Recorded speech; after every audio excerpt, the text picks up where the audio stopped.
Merci d'avoir engagé le groupe Massif dans cette aventure et de finir Super. cette première étape vraiment de façon admirable, puisque B2B, Vendée Globe, Route du Rhum, c'est époustouflant. Vraiment époustouflant et porte admiration. Sur le Vendée Globe, c'est bon, je vais y arriver. Tu as dit, j'ai eu une emmerde par jour minimum. Est-ce que tu as connu les mêmes inconvénients, on va dire, sur cette course? Et j'ai remarqué qu'il y avait un nouveau set de voiles sur le Massif 60, transparente. Est-ce que tu peux nous en dire plus? Alors, ouais, je pense qu'une emmerde, après c'est toujours pareil, c'est à partir de quel moment on définit ce que c'est qu'une emmerde, et les petites emmerdes, les grosses emmerdes, mais je pense qu'une bonne, ouais, une emmerde sérieuse, on va dire, par jour, ça doit être à peu près le ratio, et qu'on soit sur un tour du monde ou sur une traversée atlantique, je crois que c'est à peu près le ratio, donc ça n'a pas changé. Et j'étais pareil, prêt pour ça. L'avantage, c'est que t'en as que, et ça dure 12 jours, donc t'as que 12 emmerdes à gérer sur une route du Rhum, alors t'en as 78 sur un tour du monde, donc même si j'essaie d'aller le plus vite possible pour en avoir le moins possible, ça n'empêche que ça en fait pas mal, et ça en fait moins sur le Rhum.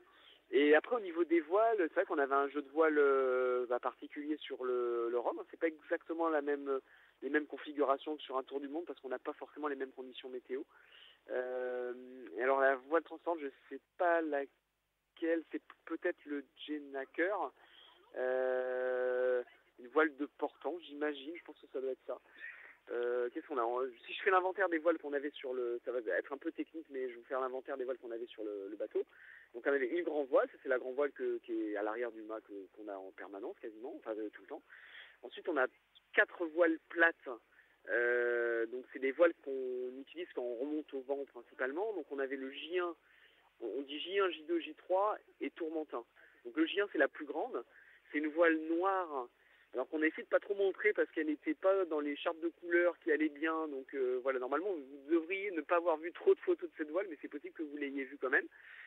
Donc c'est une voile noire qui était à l'étrave du bateau et qui était assez grande. Ensuite le J2, ça vous l'avez vu, c'est la voile qu'on avait pendue sur le départ à Saint-Malo.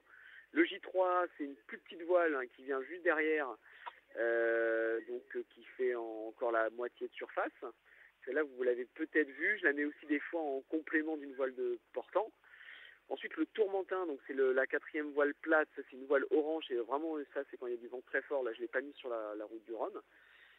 Donc voilà, ça c'est pour les voiles de près. Et ensuite, on nous restait donc 4 voiles de portant. Donc on avait un grand spi bleu. Qui malheureusement, ça c'est une voile que j'ai perdue donc aux Açores, donc c'est une voile qui m'a manqué pour la fin de la course. Un petit spi bleu, donc un spi de vent fort, donc une voile ballon bleu, celle-là que j'ai pas mal utilisée dans la descente de l'Alizé. Et ensuite donc un code 0, donc ça c'est une grande voile qui est assez polyvalente, qui permet de faire qui fait pas mal de choses en fait. Elle est assez polyvalente, elle permet, dans l'Alizé, quand le vent était tordu, là dans les orages comme on a eu, c'est une voile où on peut un peu remonter au vent, on peut descendre au vent, enfin voilà, c'est une voile un peu à tout faire qui m'a vachement servi.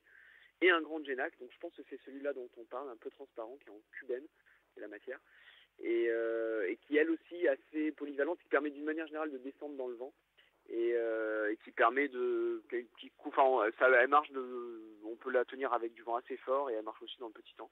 Et c'est elle que j'ai beaucoup utilisée une fois que j'avais perdu mon spi. Voilà, c'est assez technique, mais comme ça vous savez tout sur le jeu de voile qu'on avait à bord de Massif.